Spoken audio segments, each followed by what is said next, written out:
Oi, boa noite para você. O Entrevista Coletiva de hoje recebe o prefeito de Betim, Heron Guimarães, do União Brasil. Jornalista de formação, ele está à frente da quinta maior cidade do estado desde janeiro deste ano. E é sobre este início de mandato e quais os desafios e projetos à frente da cidade que a gente conversa hoje no nosso programa. Prefeito, boa noite, bem-vindo, como vai?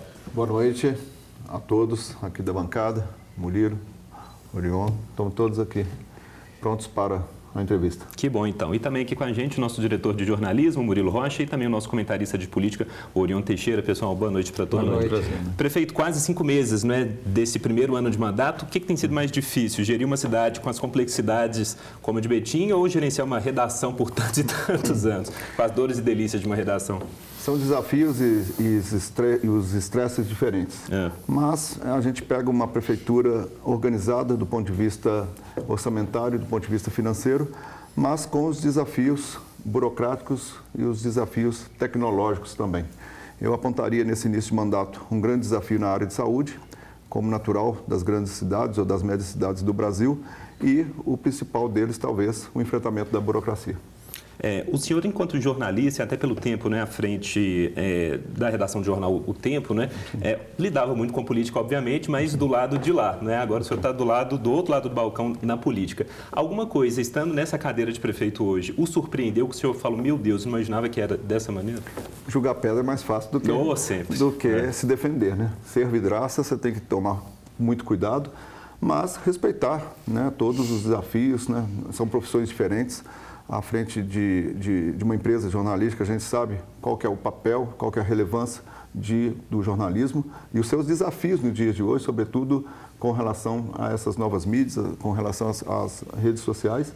Mas, estando do lado de cá, a gente compreende que é preciso ter cautela, é preciso ter cuidado com as palavras, porque hoje tudo pode ser mal interpretado e acaba que vira uma viagem sem volta. Então, talvez seja esse o desafio. Estando do lado do jornalismo, você tem a responsabilidade com a informação. Estando do lado, né, de um político, de um prefeito, você tem a responsabilidade com o que você fala. Né? Heron, Betim, grandes projetos para a região metropolitana passam necessariamente por Betim. Um deles é a questão, por exemplo, do Rodoanel, que já da gestão do prefeito passado, a gestão passada do prefeito Vitório Medioli, ele tinha um desacordo ali com o Estado sobre por onde passaria esse rodoanel em Betim. Outros grandes projetos, como Via Expressa também, e a questão do aeroporto ali perto de Inhotim. Como é que estão esses projetos? Vamos começar pelo rodoanel. O Betim mantém a posição? Há algum avanço na negociação com o Estado?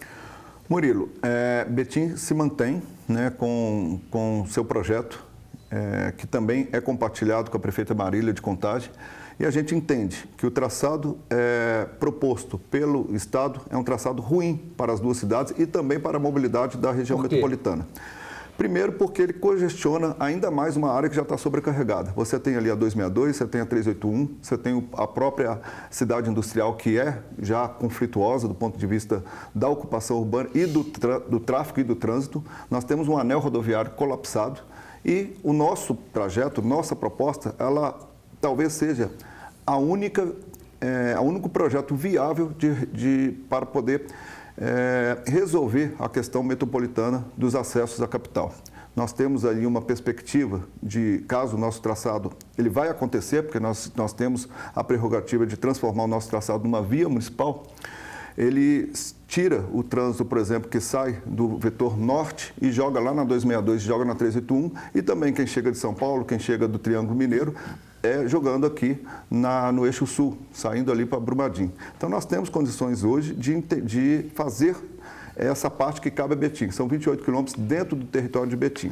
Já o traçado do Estado, que tem 32 bilhões de compensação da Vale para poder fazer, e até hoje não foi feito nenhum centavo. A gente acha também que no governo atual, no governo estadual atual, ele não consegue fazer isso. A gente vai discutir e temos uma eleição, temos um pleito no ano que vem, e tenho certeza que quem quer que seja o candidato ou o futuro governador vai ter que conversar com o Betim, vai ter que conversar com Contagem e com todo o Médio Paraupeba. O diálogo com o governo do Estado melhorou, nós temos hoje uma conversa mais eficiente com o governo do Estado, mas o governo ainda não dá sinais de abrir o diálogo para esse nosso traçado. Então, a gente mantém, sim, a perspectiva de fazer ou de cumprir aquilo que o prefeito Vitório iniciou lá atrás, porque é a melhor proposta, nós não temos dúvida disso. Prefeito, o Estado pretende fazer esse rodoanel com recursos da Vale, oriundo daquela tragédia da mineradora Vale em Brumadinho. Essa parte municipal aí, o município tem condições de bancar? Tem recurso para isso?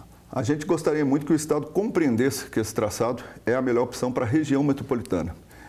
Como eu disse, pode ser a única solução de mobilidade urbana para a Grande BH. Mas, se o Estado não compreender, a gente vai também ao governo federal, já estivemos conversando com alguns ministros, a gente vai precisar da ajuda de verbas de fora, seja da União para fazer os viadutos, para fazer as obras de arte, mas Betim tem condição de fazer seus 28 quilômetros.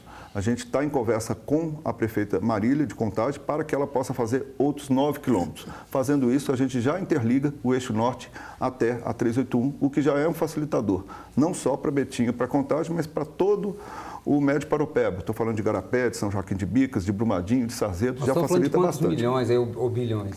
Mais ou menos 480 milhões a gente consegue fazer esse traçado dentro de Betim. 480 milhões. O que o Estado cumpriria, nos ajudaria bastante. Mas nós estamos dispostos, através de termos de ajustamento municipal. E o que é o termo de ajustamento municipal? Parcerias. Hoje nós temos um traçado, esse traçado que a gente propõe, ele passaria pela zona rural. São terrenos hoje mais baratos.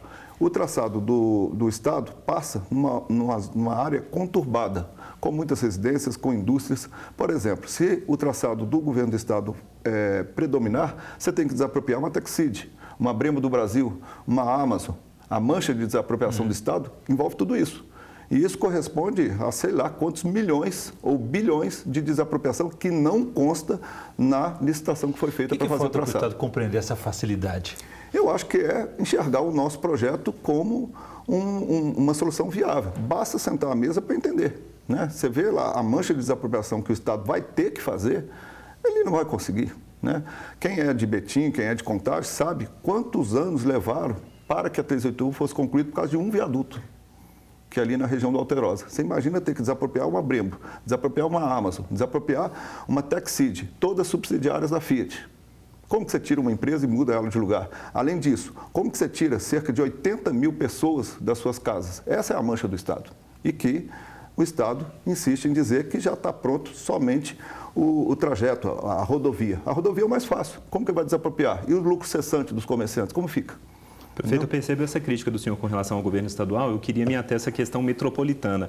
Acho que não é um problema só deste governo Romeu Zema. Existe até uma agência metropolitana que, na teoria, deveria articular as políticas públicas entre as cidades, mas eu desconheço algo relevante que essa agência tenha feito. Como é que esse diálogo, essa interlocução, o senhor agora como prefeito, com as demais cidades da região metropolitana para se pensar em soluções para a Grande BH? Porque as pessoas moram nas cidades, mas os problemas são compartilhados e o morador de Betim vem para Belo Horizonte, de Contagem, vai para Betim trabalhar. Como é que o senhor tem observado isso e como é que o senhor tem pensado em melhorar isso? Olha, com relação aos prefeitos vizinhos, nós temos a Marília, que é uma grande parceira, nós temos o Diniz agora em Birité, que é um grande parceiro, e nós temos o próprio Álvaro aqui em Belo Horizonte, que é do mesmo partido, então a conversa está muito boa. Está fluida. Agora, com relação à agência, a agência ela é omissa, porque ela não conhece os problemas.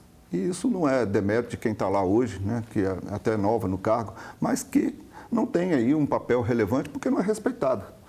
E não é respeitado porque não tem autonomia.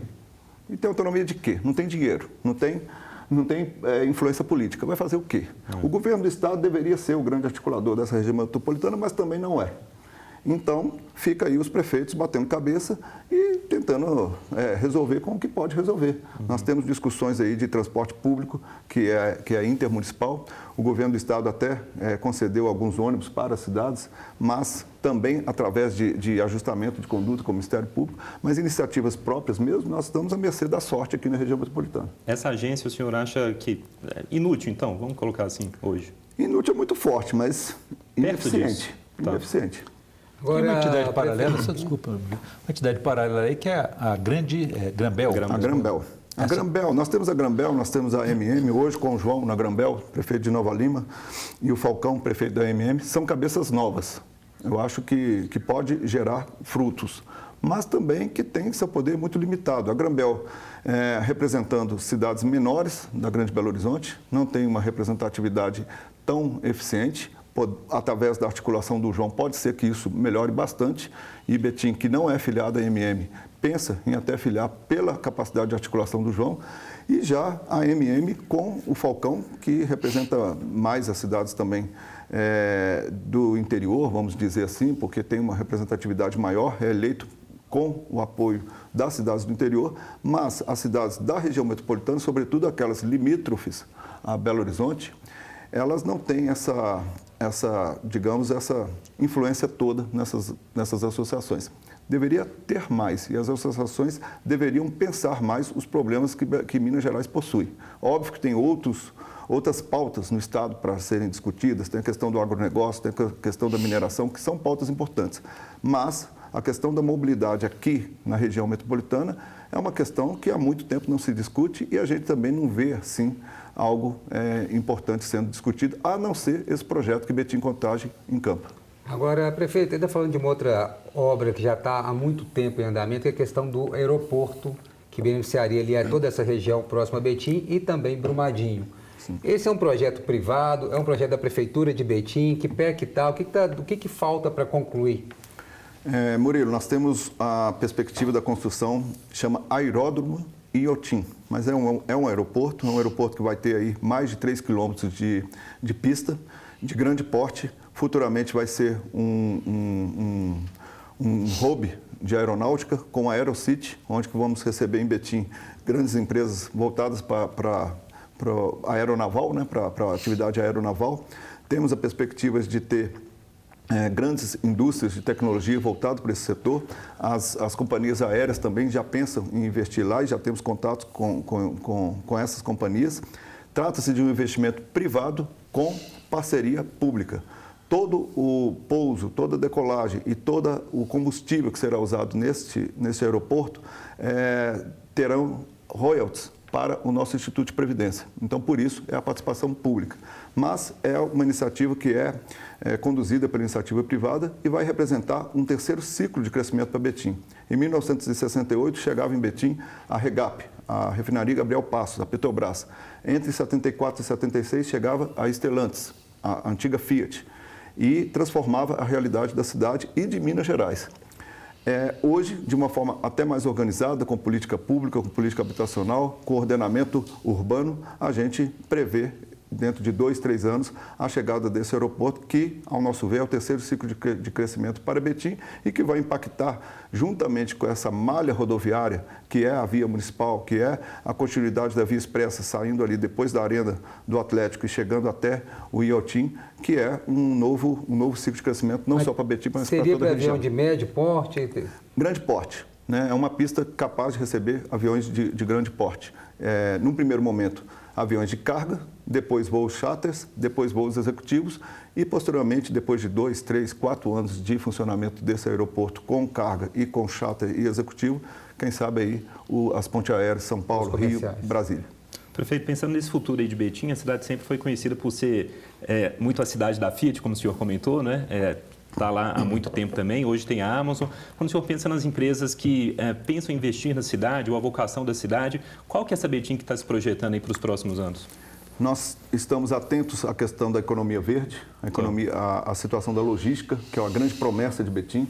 Se entre os anos 60, 70, veio a metalurgia, veio a exploração ou refino do petróleo, nós temos agora a perspectiva de logística, sobretudo essa logística da aviação, essa logística aérea e os grandes condomínios, né? Hoje nós temos grandes projetos sendo aprovados, nós temos uma via Caivera que vai absorver grandes condomínios logísticos, nós temos empresas como Mercado Livre, como Amazon, com Shopee, e essa vertente da logística talvez seja a grande promessa, seja de geração de empregos ou de geração de riquezas, como eu falo, não só para Betim, mas como para todo o entorno, né? Como as cidades, né, que fazem divisas indo mais para o sul, né? Como Igarapé, São Joaquim de Bicas e na região do Paropeba, como Brumadinho, Sarzedo, Mário Campos. E para atrair essas empresas, aí a Prefeitura entra com o quê? Facilidade nessa questão de licenciamento, algum tipo de renúncia fiscal? O que é? Renúncia fiscal não mas a questão da desburocratização é uma marca de Betim. Tá. Então, nós conseguimos atrair muito. A realidade de Betim mudou muito de 2017 para cá. E essa filosofia de desburocratizar, através de termos de ajustamentos municipais, através da participação da iniciativa privada na gestão, foi responsável por grandes avanços, seja na construção de obras públicas, né, no período anterior, que é o mesmo grupo que administra a cidade desde 2017, nós conseguimos construir 25 unidades básicas de saúde, conseguimos construir 13 escolas de tempo integral, conseguimos construir um centro materno-infantil que realiza cerca de 6 mil partos por ano. Tudo isso através de parcerias com a iniciativa privada. Se não fosse essa forma de governar, além disso, pagamos um precatório que estava orçado na época em torno de 800 milhões, negociamos, o governo passado pagou, chegou a um deságio, talvez o maior deságio de um precatório público da história de Minas Gerais, passando de 800 milhões para 200 milhões, foi pago no ano de 2024. Tudo isso fazendo uma gestão austera do ponto de vista econômico, orçamentário, mas com a perspectiva da participação do privado. E talvez se não fosse isso, Betim talvez não tivesse avançado tanto. Quando o ex-prefeito Vitório Medioli assumiu a prefeitura, Betim devia cerca de 2 bilhões, uma vez e meia o orçamento da época. Ele entrega, né, no ano passado, uma cidade saneada do ponto de vista da dívida e com um pouco de saldo em caixa para que a gente continue nesse mandato o legado de obras e de conquistas sociais que a cidade obteve. Tem mais assunto para a gente discutir com o prefeito de Betim, mas por hora a entrevista coletiva está indo para o intervalo e volta já já.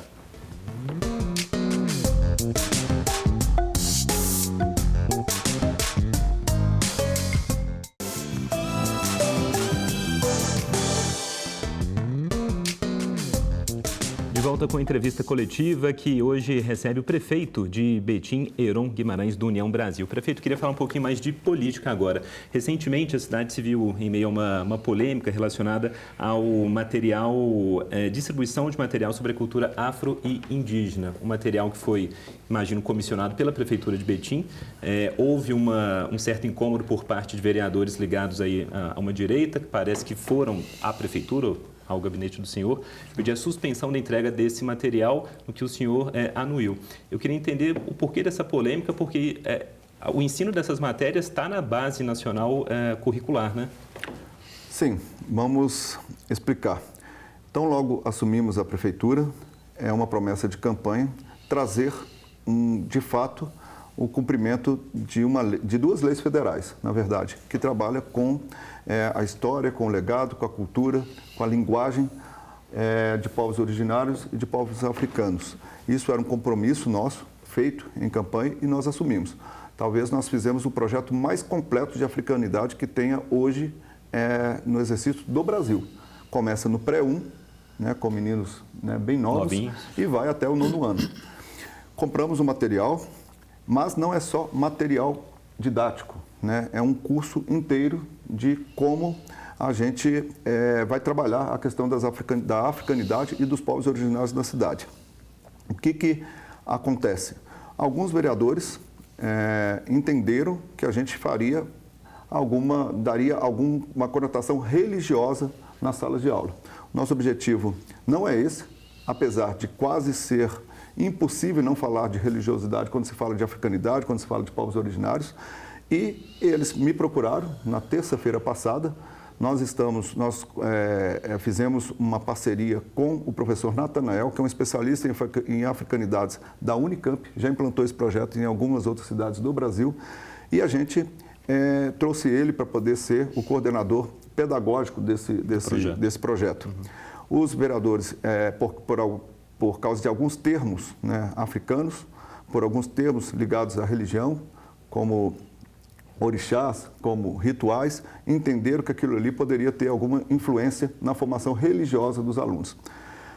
Eles chegaram, me pediram a suspensão do projeto e o que eu disse a ele é o seguinte: olha, vamos chamar quem produziu esse conteúdo, que tem a liderança do professor Natanael, da Unicamp, e vamos conversar com ele.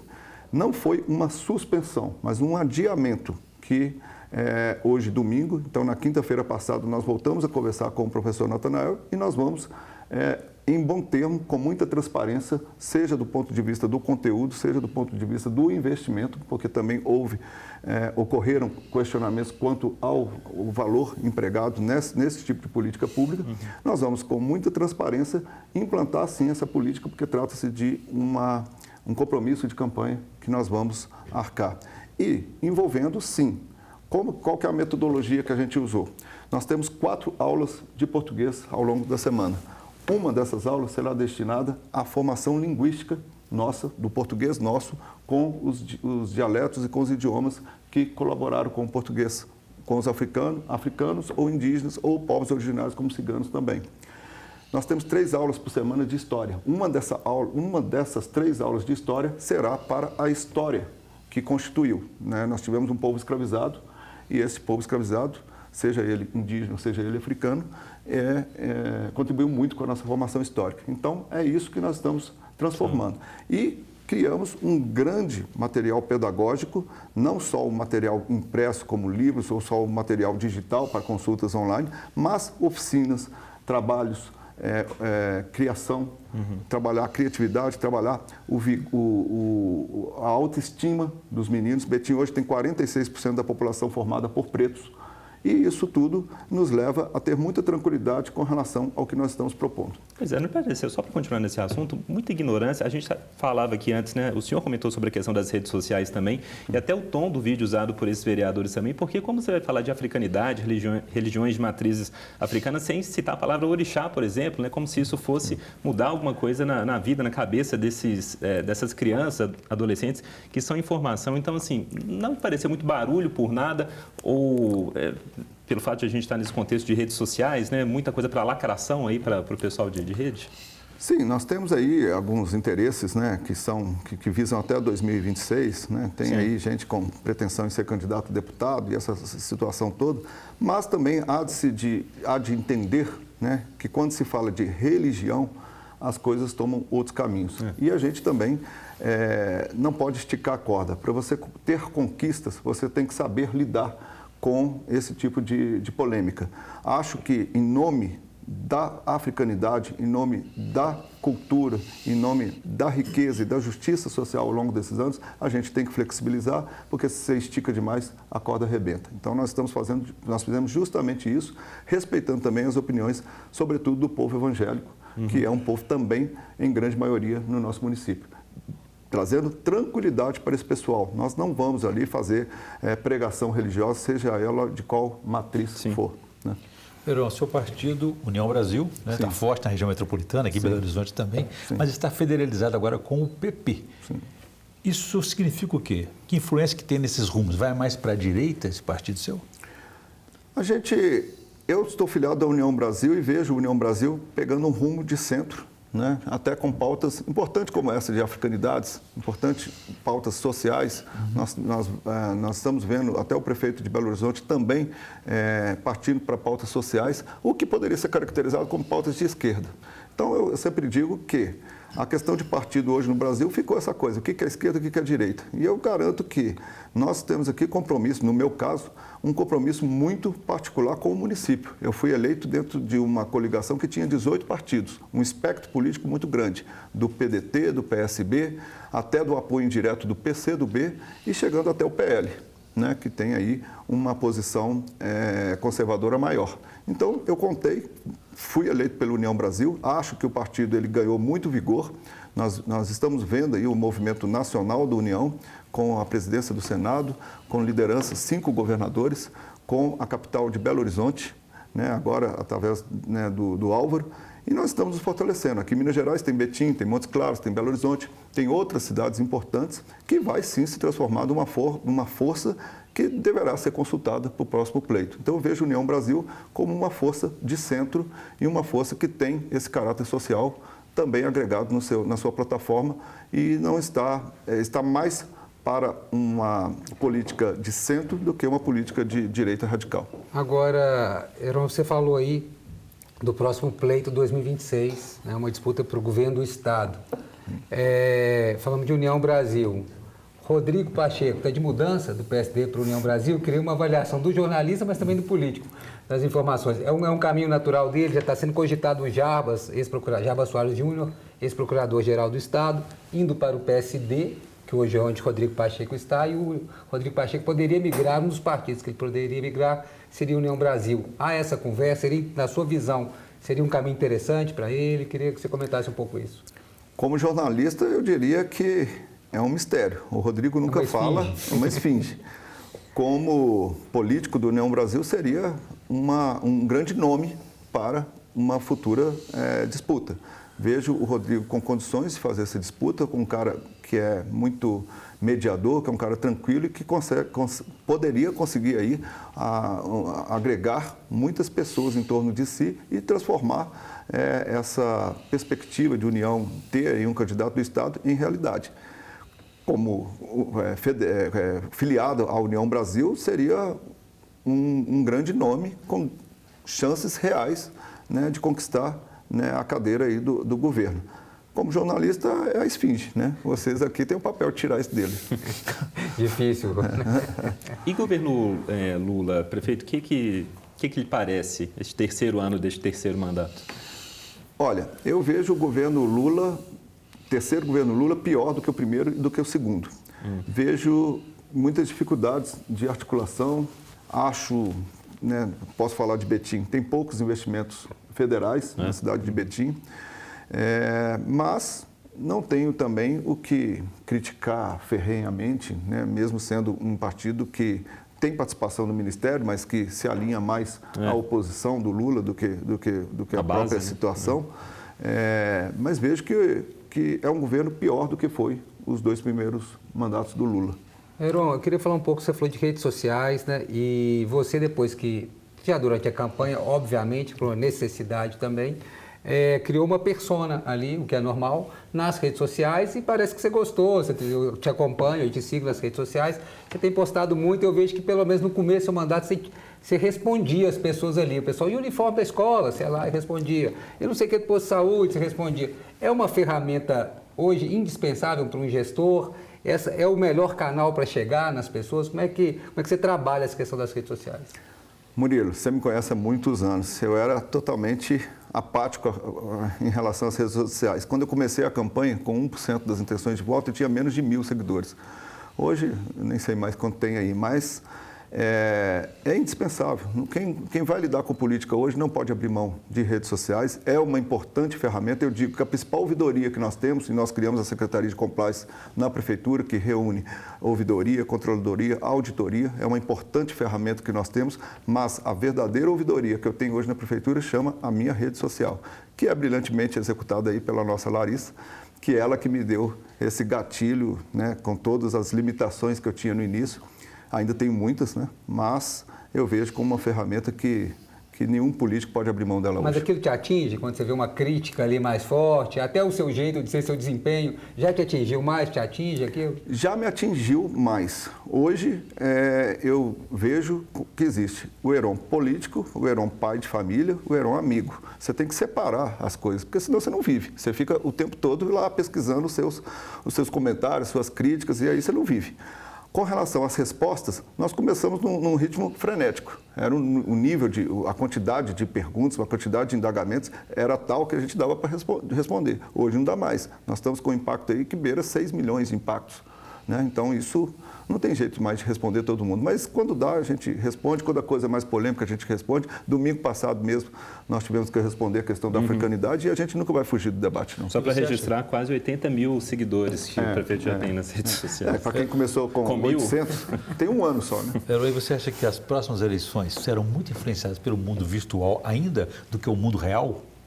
Eu acho que o mundo real, nós tivemos um exemplo aqui em Belo Horizonte, né, que começou com um fortalecimento muito grande das redes sociais, mas quando polarizou, o pessoal presta atenção no real. Eu acho que sim, vai ser uma influência digital enorme, muito maior do que a gente já viu, né? Eu que sempre trabalhei com campanhas eleitorais e sempre trabalhei com santinho, com jornais impressos, com spot de rádio, a gente não pode abrir mão desses recursos. Eu acho que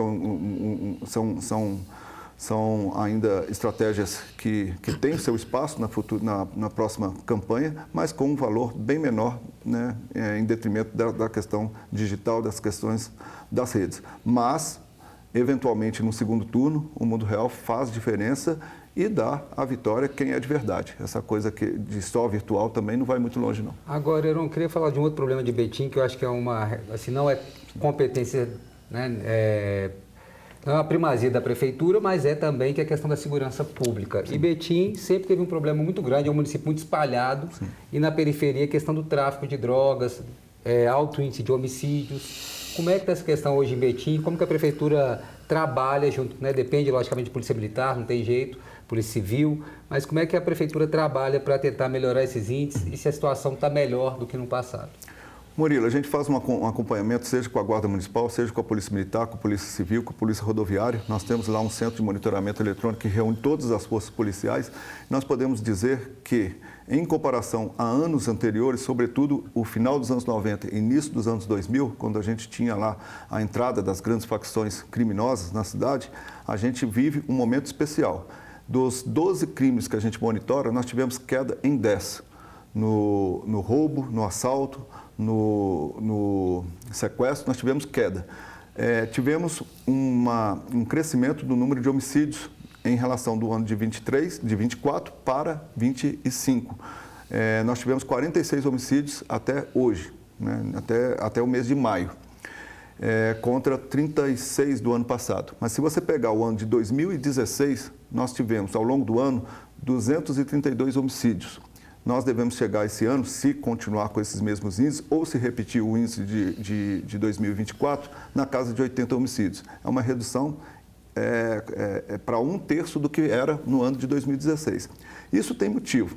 Tem uma política importante que foi implementada ainda no governo Pimentel, que são as bases comunitárias de segurança pública. Isso traz um pouco de sensação de segurança para a população, isso é importante, mas tem também o que aconteceu com a cidade, o investimento em creche. Aqueles meninos que se matricularam lá no ano de 2017 estão hoje com 13, 14 anos. Talvez se não fosse essa política articulada de educação infantil, talvez os nossos índices continuariam dos mesmos patamares dos anos 90, nos anos 2000, e no final ali, já entre os anos de 2016 e 2017. Então, eu acho que nós temos muito caminho para ser feito. Nós investimos muito em iluminação pública, investimos muito em aberturas de avenidas, o que traz dignidade, o que traz urbanismo. Nós temos a questão muito clara aí da própria Guarda Municipal, que é uma Guarda Municipal muito equipada, tem aposentadoria especial, tem viatura, tem armamento, mas também nós temos políticas sociais importantes. E a própria política social da educação infantil talvez seja a grande política e o grande fator de transformação da Betim de 2016 para a Betim de 2025. Mas o tráfico ainda é um problema, também é uma realidade? Ainda é um problema. Dos 40 e poucos homicídios que nós tivemos, certamente 80% a 90% é devido à briga de facções. Nós temos áreas dentro das cidades, em aglomerados, em que o tráfico domina. É um problema que é crônico, histórico, crônico. Nós estamos enxergando a volta da disputa de facções, o que tinha parado um pouco, e nós estamos enxergando essas disputas um pouco desorganizada, né? Nós sabemos, né, como jornalista também, já cobri várias situações, que foi a entrada do Comando Vermelho, depois a entrada do PCC. Nós temos isso dentro de Betim, é bem claro essa marcação de território, e quando um tenta conquistar o território do outro, acontece esses surtos, né, de homicídio. Talvez esse seja o maior desafio de uma gestão, como você próprio diz, federal, estadual, mas o município, por ter o prefeito bem próximo, acaba também se responsabilizando por isso. E a gente entende que o nosso caminho é investir em política social, porque a questão da segurança tem a ver com tráfico, tem a ver com contrabando, tem a ver com política de droga. É uma coisa que o município acaba ficando refém das políticas nacionais, né? Prefeito, falando de problemas ainda, a área da saúde é sempre um drama, né, para toda a cidade. Em Betim, tenho certeza que não é diferente também. Não sei se a cidade ainda está naquele decreto de situação de emergência por conta até das doenças respiratórias. Foi até tema recente aqui do entrevista coletiva. Queria que o senhor trouxesse uma atualização mesmo da questão UBS da cidade, se tem essa dificuldade, como tantas cidades, inclusive BH, de contratação de profissionais. Como é que está isso? A UPA da cidade, o Centro Materno Infantil? Nós estamos com 2 decretos de emergência. O primeiro, que foi decretada ainda pelo prefeito Vitório, que era uma crise com relação às organizações sociais. Isso foi tomado em dezembro e a gente mantém. Está acabando esse decreto, porque nós estamos substituindo, conseguimos substituir, fizemos um concurso público quando eu fui secretário de saúde entre os meses de janeiro e abril de 2024. Chamamos 1.342 pessoas logo no início do ano. Isso nos possibilitou a diminuir a influência das organizações sociais, o que foi necessário, foi uma estratégia necessária, principalmente depois da pandemia. Sim. A região metropolitana também é um problema grave, porque hoje a gente disputa médico com Contagem, com BH, com Nova Lima, com outras cidades. Betim também tem o segundo decreto de calamidade, que é, sobretudo, para as doenças respiratórias, as síndromes agudas, principalmente, que afeta principalmente crianças abaixo de 2 anos e idosos. Esse decreto ele dura 90 dias, né, até o final de julho, início de agosto. Nós vamos manter esse decreto. Fomos a primeira cidade a decretar emergência, né, de doenças respiratórias. Isso nos possibilitou a restabelecer o nosso estoque de medicamento. Estamos com uma fila de espera ainda grande e vai manter essa fila de espera na casa de 3 horas, que é o que nós estamos conseguindo segurar na principal UPA que nós temos, que é a UPA Alterosa, que atende o maior número de pessoas. Mas a gente já começa a ter o resultado desse decreto que nós fizemos. Nós estamos com os estoques de medicamentos bem preparados. O que nos dificulta é a questão de RH. Então, isso nós estamos competindo com cidades como Contagem, BH, é o mesmo profissional. Esse profissional faz plantão em Betim, vai para Contagem, faz plantão à noite em Belo Horizonte e volta para Betim. Há uma sobrecarga enorme, sobretudo de idosos e de crianças, e a gente imagina que estamos preparados, mas com as filas de espera ainda num estágio que vai demorar um pouco para poder normatizar. E a gente fala isso tanto da rede pública como da rede privada. Betim tem 2 grandes hospitais particulares e que também está com uma fila de espera talvez até maior do que o próprio SUS. E a gente entende que é um período que a gente vai ter que suportar e superar, talvez aí no início de agosto, final de agosto. Tá certo. Orion? Heron, você falou no bloco anterior a respeito da vocação industrial de Betim, o coração industrial de Minas Gerais, o polo industrial, e em função disso deve ter um IPI muito forte, né? E ao contrário dos outros municípios, deve ser mais afetado e mais impactado com essa reforma tributária. Como é que vai ser essa perspectiva futura? 1 minuto para responder essa, prefeito. Tá. Existe um pânico muito grande quando se fala reforma tributária. Através da frente, né, de prefeitos, a Frente Nacional de Prefeitos, a gente entende que Betim vai ser bastante afetada, mas nós vamos ter um período de adaptação. E é isso que nós estamos pensando hoje. Quando a gente pensa no Instituto de Previdência Municipal, quando a gente pensa na multivocação, que nós estamos trabalhando com a questão da logística, a gente está pensando nessa reforma. Tá certo, então. Prefeito, muito obrigado, viu, por ter vindo aqui a uma entrevista coletiva. Volte em outras oportunidades. Obrigado e é sempre um grande prazer aqui de estar ao lado de jornalistas tão competentes. Obrigado, Murilo, Orion. Até a próxima. Obrigado, boa noite.